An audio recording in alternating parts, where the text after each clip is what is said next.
I'm Jeff Wagner in for Charlie Sykes. Sunday Insight starts right now.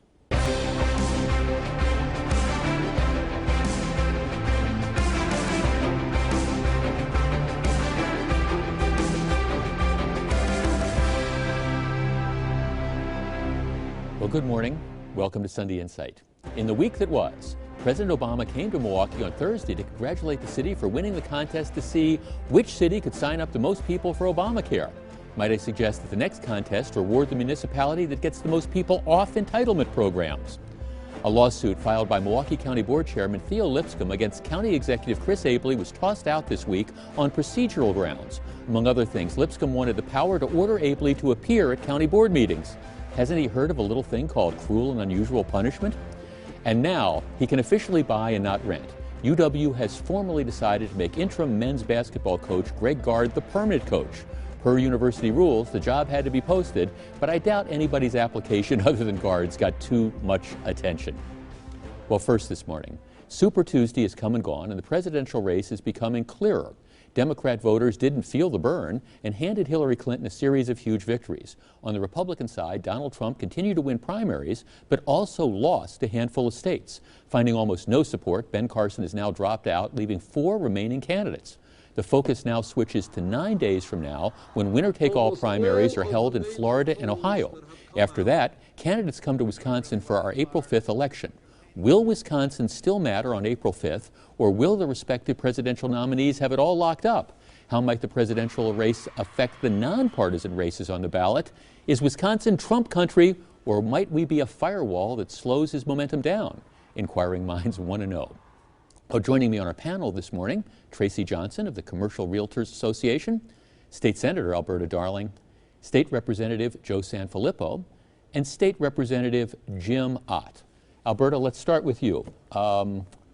Is the Wisconsin presidential primary going to matter? I think it will. I think what's going to happen, as you said, the next 2 weeks are going to tell a lot, and we'll just have to bet that it won't be sewn up. So it's good that we moved the primary. You know, Trump has a lot of issues. Also, I think with Clinton, she has probably wrapped it up, but she has a big lawsuit in the making with the FBI, and I think that's going to be critical for her side. And for us, I think anything is possible. I think Kasich was a big winner in the last debate, and I think that he has the opportunity through winning Ohio to be a real leader. And Ohio, Kasich, Rubio ticket could be a real force to contend with. Jim Ott, I don't know any Republican in Wisconsin who supports Donald Trump.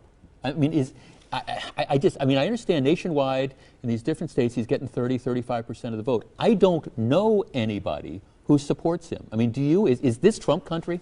I think maybe I've talked to 2 or 3 people of all the people I know that said they support Donald Trump, and I don't know how strong that support is. So maybe Wisconsin is somewhat different from the rest of the nation in terms of the percentages and so on. And I agree with Alberta that I certainly think Hillary has a better chance of wrapping up the nomination before Wisconsin than Donald Trump does, because I think both Ohio and Florida are going to be some states he's going to have trouble winning. So I don't think he's going to get up to that threshold that he needs by April 5th. Joe Sanfelippo, a lot of people are saying in the Republican Party, anybody but Donald Trump. If he goes to the Republican convention with a plurality but not enough to win on the first ballot, does that open it up? Would a brokered convention, would a contested convention be good? I don't think it would be good. I think that you want to be able to go and have some certainty before that convention starts, because what we don't want to see is a fracture in the party, and then on election day in November have people sit home because they're not happy with the candidate that we put forward. Okay, even if that means Donald Trump is the nominee? Even if it means Donald Trump is the nominee. I don't think he'll be the nominee, because especially when we get to Wisconsin here, our voters are a little more savvy, and we're seeing the same thing really with Trump that we've seen with Obama when he ran. It's all talk but no substance, and I think as we get closer to the time when we have to pull that lever on who we're voting for, people are going to really start to scrutinize and realize that when it comes to Trump, he's all sizzle and no steak. Tracy Johnson, let's assume for the sake of argument that Wisconsin is still viable on April 5th. What is the presidential primary's effect going to be on, say, local races like the county executive race or the mayor's race or the state Supreme Court race? I think it's huge. I think it's absolutely huge. If you have two Democrats on the ticket. I think this is a good thing for Chris Larson, for Say, and Joanne Kloppenberg on the county exec race and the Supreme Court race, just because we have shown that we are burn country. I don't know if he's going to make it, though. Right. In terms of the Republican ticket, I think it's really important that you're still keeping the discussion alive, that they're campaigning here, and I think that would actually be much better for Abley and for Bradley on the conservative side. Well, I mean, if you look at the totals, the Republican vote totals, the turnout has been huge at these various states.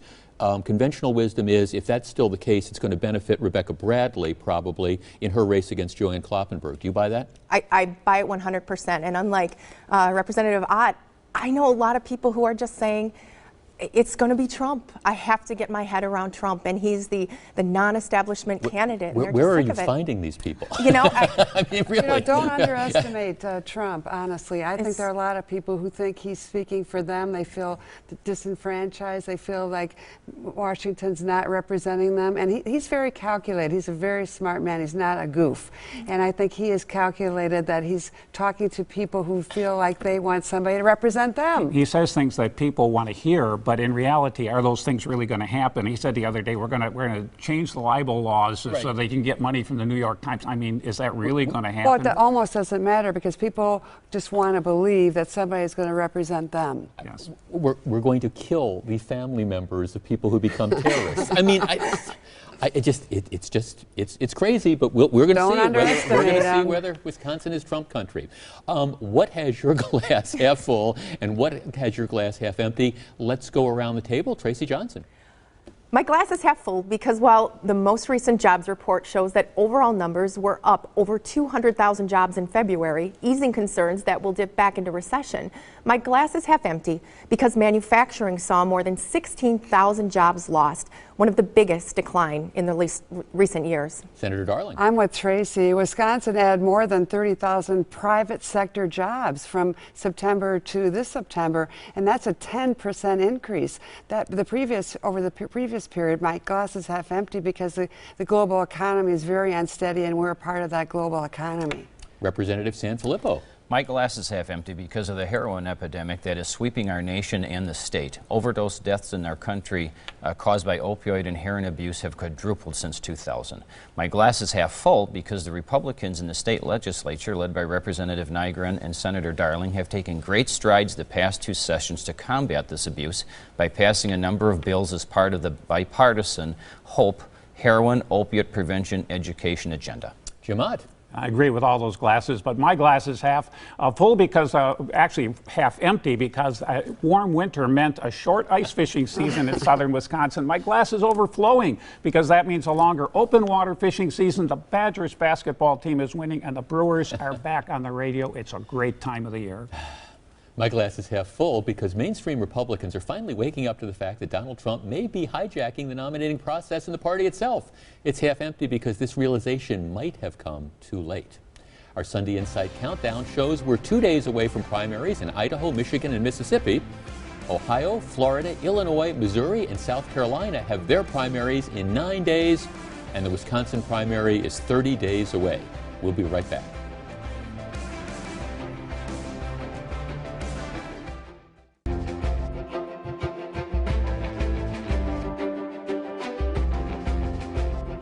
Well, a few months ago, conventional wisdom suggested that Milwaukee County Executive Chris Abley would cruise to re-election. Abley had all the money in the world, a lot of institutional support, and the power of incumbency. Well, so much for conventional wisdom. State Senator Chris Larson, running to the left of Abley, won the primary. Despite huge turnover on his campaign staff and a decided disadvantage in funding, Larson is carving out policy differences with Abley that may be resonating with voters. Abley says he's open to demolishing the domes. Larson says no way. Larson says he's in favor of a sales tax increase. Abley is more equivocal. This week, in a move that struck many as the smell of flop sweat, the Abley campaign even started running attack ads attempting to link the very left-wing Larson to Governor Walker and Wall Street. So why has the Larson campaign outperformed expectations, and is Chris Abley really vulnerable? Okay, Joe Sanfelippo, you were on the county board for a while. What do you think? Well, I've said from the beginning of this, I don't think Chris Larson can beat Chris Abley, but Chris Abley could lose. And the problem is Chris Abele has to realize that, he's more of a Kennedy Democrat. He's more fiscally responsible. He seemed more level-headed. But I think he's panicking and looking to try to outflank Larson on the left, and that's where the mistake is going to come in. His fights, Abele's fights with the Sheriff Clark in the past has maybe taken a little bit of toll in the suburban communities, and he needs those suburban communities to put him back in. Yeah, I mean, Tracy Johnson, I think this is perhaps one of the worst campaigns I have ever seen run. Milwaukee County, 40% Republican, 40% conservative, and Abele is trying to run to the left of Larson and essentially turning his back on all those voters that got Scott Walker elected or that get David Clark elected. Is that a huge mistake? Well, I think that it's fluid at this point, and they're going to hear the feedback, and I think that this probably isn't going to work in their favor. Abele has always been such a positive candidate. He's run on his record, and I know both of the candidates personally and professionally, and both of them, I think, for the most part, are running authentic campaigns to who they are. Abele is very conservative. He's economic development focused. I think Chris Larson, he looks at the workers and he talks about the parks. He appeals to a lot of the emotion. And so, I think they need to get back to that. And I think then you'll start to engage some of those more logical voters. Alberta Darling, okay, Chris Larson is one of your colleagues in the state Senate, very, very to the left. I mean, can Milwaukee County voters really go They could. They could. If the conservatives don't get out and vote for Abele, he could win, and this is a serious threat. I'm going to move out of Milwaukee County if he's our county exec. I'm telling you, there's not a tax increase that he doesn't like, and he's not an executive. He doesn't know how to take care of anything or run anything. I think you can have disagreements with Abele, but he's a budget hawk. He protects the taxpayer, and he has improved county Jim, services. what Alberta just said, that's not the campaign Abele is running. I'm watching these ads. Right. He's trying to portray himself as farther to the left than Larson. Mistake. I mean, am I missing something? We have a whole month left, and I think we're going to see, maybe some shifts in the campaign. I think we're going to see some, pretty heavy-duty TV ads out there. I think the saying out ahead, he's being honest. I'll want to increase the sales tax by 1%. And that's going to bring property tax relief. I think a lot of voters recognize the sales tax increase does not correspond to a property tax decrease. The other thing I would say, Jeff, is I don't know that primary or the February election may have been a little bit atypical, and apparently some people showed up to the polls thinking that we had the presidential election. So are they going to come back in April? And probably some people didn't come to the polls because they were waiting for the presidential primary. No, and I think you're right. I mean, I do think turnout's going to be different, and I think it all depends on, in many cases, what we were talking about earlier, which is, which presidential race is in play. Okay, one of my favorite segments. You may not want to hear it, but we're going to tell it to you anyways. Let's dish out some unsolicited advice. Tracy Johnson, you're first. My unsolicited advice is for the GOP establishment. The attacks on Donald Trump aren't working. Follow the lead of Speaker Ryan and Governor Walker and stay out of it. Focus on your accomplishments, the future, unifying the party, and doing the important work of the country and the state. Alberta Darling. About 2,500 people in Wisconsin are on the waiting list for organ transplants. By joining the Wisconsin Donor Registry, you can give a patient a second chance to life, and please visit that site. Joe Sanfelippo. My unsolicited advice is to voters throughout our nation, our state, and Milwaukee. Look behind the curtain before you cast your ballot this year. Jim Ott. Jeff, to political campaigns that spend most of their time on negative and misleading ads, a reminder that some viewers and listeners would still rather hear what your candidate will do rather than what your opponent won't. And my unsolicited advice goes to Milwaukee County Executive Chris Abele. Demand your money back from the buffoons you've hired to give your campaign advice. And while you're at it, act like a grown-up and wear a tie once in a while. Next on Sunday Insight, what to do about the Lincoln Hills scandal.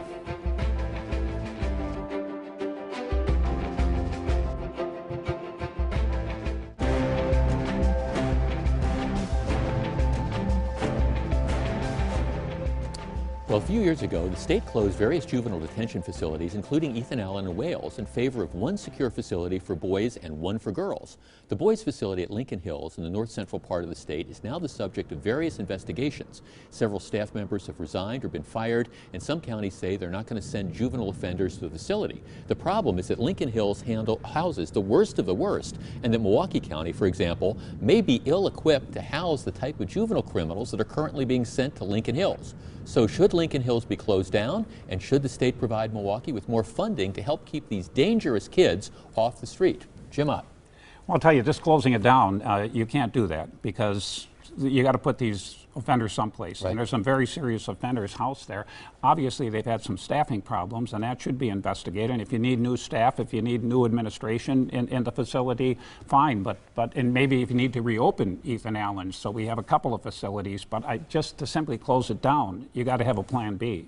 Well, Alberta, I think the plan B for Milwaukee County is they're going to be coming to you folks in the state legislature and saying, give us money. Where's that going to go? Well, you know what? We have to investigate what's happened at Lincoln Hills. This is a very, very serious situation. Regardless of the crimes that these kids have committed, we have to make sure that they are protected and they are treated with dignity. And some things are very off the record, are very bad at Lincoln Hills. But you're right, we have to look at what can we do with these juveniles. And right now we don't have a plan, and it will cost a lot of money to not have Lincoln Hills. So I would be in favor of looking at the facts and looking at options and alternatives of how we can improve what's going on at Lincoln Hills and change what is wrong and get rid of the people who are the bad actors. Joe Sanfelippo, one of the ideas that's being floated around is let's take the hardcore repeat criminal juvenile offenders and in Milwaukee County, and let's put them out at the House of Correction. Now, the Franklin mayor's not thrilled with that. Tom Barrett's not thrilled with that. Is that a solution? I don't think it is. I don't think that, while we've had a lot of problems at Lincoln Hills, I don't think we need to scrap that whole plan. We need to hold the people accountable who were not doing their job properly, and the people who are supposed to be making sure. I think this goes right up to the top with Secretary Wall. I'm glad to see he's gone. I think he has been a terrible department head, and I think that this is just one issue. I think we'll see more as we start to look at the Department of Corrections, including Department of Community Corrections. Tracy Johnson. Well, I think that this is an opportunity to say something's not going right and what's another solution. And that's, I think, a good thing for this discussion. Times have changed. This is an evolving problem. You look at some of the results for bringing them closer to home. I mean, these kids are 4 hours away. Yeah. And how is that really as beneficial as maybe bringing them to the community? I think you need to weigh all the options because there's a cost. Well, I don't mind bringing them closer to home, but I don't want them out on the street. No. What is it that you don't get? Let's go around the table. Tracy Johnson. What I don't get is why Apple CEO Tim Cook refuses to work with the FBI to unlock the iPhone of the San Bernardino terrorists. While they argue that this could be a slippery slope for individual security, consumer sentiment polling shows that the public is willing to take the chance for some of this life-saving technology. Senator Darling. Well, what I don't get is why Wisconsin Democrats oppose successful charter schools, even when President Obama picked Bruce Guadalupe Middle School, a very successful charter school, to visit Milwaukee.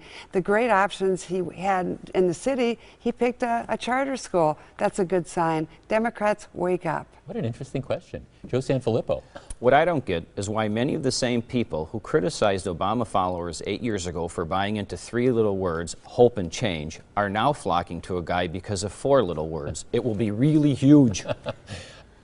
Jim Ott. And what I don't get is why Donald Trump is saying former students of Trump University give it an A, while many former students are involved in 3 ongoing lawsuits against Trump University.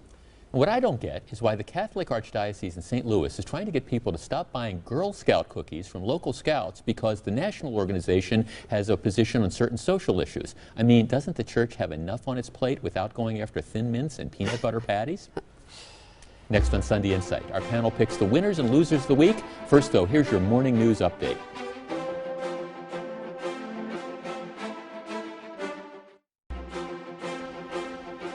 It's time for our panel to pick the winners and losers of the week. Tracy Johnson, you're first. My loser is eastbound travelers on I-94. Starting this Friday, long-term lane closures are going to cause major delays over the summer. Fortunately, we have lots of alternate routes to get you to Miller Park, downtown, and through the Zoo interchange. My winner is the BMO Harris Bradley Center. Financials show that revenue was up for 2015. One reason is that Bucks ticket sales were up 10% from the prior year, much in thanks to new ownership breathing new life into the team. Alberta Darling. The 2015 Carnegie Classification of Higher Institution Education now lists the UWM as an elite research university. Yay! UWM is in the same research category as MIT, Yale, and Harvard. That's great news for our area. This is a very elite status that will bring research to the UWM. Congratulations. My loser is Green Bay Packers running back Eddie Lacy, who is losing weight using the same workout as Speaker Paul Ryan. There you go. Joe Sanfelippo. My winners are the students and teachers at Bruce Guadalupe Charter School who got a visit from the president yesterday. Love him or hate him, when the president visits your school, it's a pretty cool thing. My losers are the students who attend the public school here in Milwaukee named after the president himself. They continue to be ignored by the establishment despite attending a school with lower ratings than their school's namesake. Jim Mott. My loser, Jeff. Hillary Clinton, with the final batch of about 30,000 emails released by the State Department last week, and a former employee and campaign worker now granted immunity. This is a problem that just won't go away. My winners, John McLaughlin and Jim Paskey, for 30 years of working together as Bucks TV broadcasters. Congratulations, guys, for your great teamwork. And to meteorologist Vince Candela, who announced he's retiring later this spring after 34 years at TV6. Best wishes, Vince. My losers this week are local officials in Milwaukee and Wauwatosa who are thinking of converting traffic lanes on already congested streets into bus-only lanes. What's next? Tearing up the roads to put in a streetcar? Wait, never mind. My winner this week is Brookfield's first female firefighter, Marcia Rozecki, who passed away this week at the age of 41 after a long battle with leukemia. Ms. Rozecki was a trailblazer and inspiration to all those who knew her. Cancer sucks. Thanks for joining us. Have a great week.